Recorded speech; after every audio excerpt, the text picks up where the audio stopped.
কোরআনে কারীমের মধ্যে আল্লাহ রাব্বুল আলামিন তিনি বলতেছেন ওয়া মান নুআম্মিরুহু নুনাক্কিসুহু ফিল খালকি আফালা ইয়াকিলুন।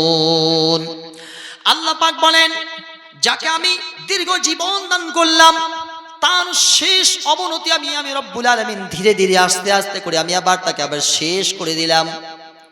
আল্লাহ পাক বলেন, বান্দারে তোকে আমি হায়াত দান করলাম, লম্বা একটা জীবন দান করলাম, আবার আস্তে আস্তে তোর হায়াতটাকে আমি কাটতে আরম্ভ করলাম, দুর্বল বানালাম, শক্তিহীন বানালাম, তোকে আমি দুর্বল করে দিলাম, শক্তিহীন করে দিলাম। এইভাবে বান্দারে তোকে আমি এই দুনিয়ার বুক থেকে আমি আল্লাহ রাব্বুল আলামিন আস্তে আস্তে আস্তে করে তোকে আমি বিদায় করে দেব। তুই যখন মায়ের পেটে ছিলি শিশুর অবস্থায়, সেই জায়গা থেকে আমি রব্বুল আলামিন তোকে মায়ের পেটের ভিতর থেকে আমি সন্তান ছোট্ট শিশু আমি তোমাকে দুনিয়ার বুকে নিয়ে আসলাম, আবার তোকে যৌবন দিলাম, যৌবন কাল চলে আসলো, ধীরে ধীরে যৌবনের পর বৃদ্ধ বয়সী বান্দা তুই পৌঁছে গেলি। এইভাবে করে আস্তে আস্তে করে তোকে আমি কবর পর্যন্ত বান্দা আমি রব্বুল আলামিন তোকে নিয়ে চলে যাব। আমার ভাইরাম, তার মানে আল্লাহ পাক তিনি বুঝাচ্ছেন, এ বান্দা একটুখানি তাকায় দেখ, তোর অস্তিত্ব, তোর অবনতি আমি আল্লাহ পাক কিভাবে করে তোকে দুনিয়ার বুকে নিয়ে আসলাম। দুনিয়ার বুকে তুই যে আসলি, যে মায়ের পেট থেকে বান্দা তুই দুনিয়ার বুকে আসলি, খবরদার বেয়াদবি করবে না, মায়ের সঙ্গে আল্লাহর নাফরমানি করবি না, মায়ের সঙ্গে বান্দা তুই কোনোদিন নাফরমানি করবি না।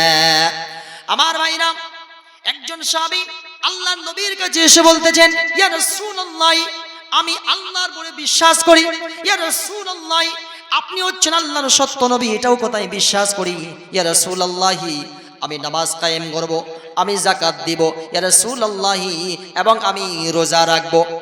আল্লাহর নবী তিনি বলেন, ও সাহাবায়ে কেরামগণ শুনে নাও, মান মাতা আলা হাদা কানা মা'আন নাবিয়্যিন ওয়াস সিদ্দিকিন ওয়াস শুহাদা ইয়াউমুল কিয়ামাতি।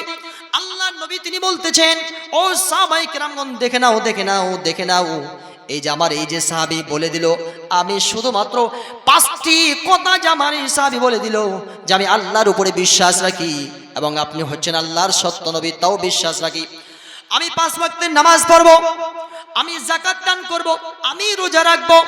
এই যে সাহাবী যে কথাগুলো বললেন, এই কথাগুলো বলার কারণে এই ব্যক্তির যখন ইন্তেকাল করবেন, এই সাহাবী যখন তিনি ইন্তেকাল করবেন, সঙ্গে সঙ্গে এর স্থান আল্লাহ রাব্বুল আলামিন নবীদের সঙ্গে তিনি করাবেন, সিদ্দিকদের সঙ্গে করাবেন, শুহাদা যারা শহীদ হবে তাদের সঙ্গে করাবেন।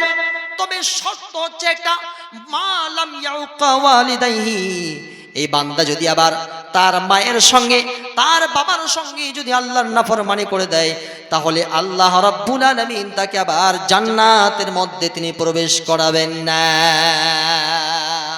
জান্নাত মায়ের পায়ের নিচে, বলছেন নবী হাদিসেতে, জান্নাত মায়ের পায়ের নিচে, বলছেন নবী হাদিসেতে। দয়াল নবীর কথা তোমার ভালো লাগে না, হায়রে আল্লাহ নবীজির দয়া তারা পাবে না, হায়রে আল্লাহ নবীজির দয়া তারা পাবে না।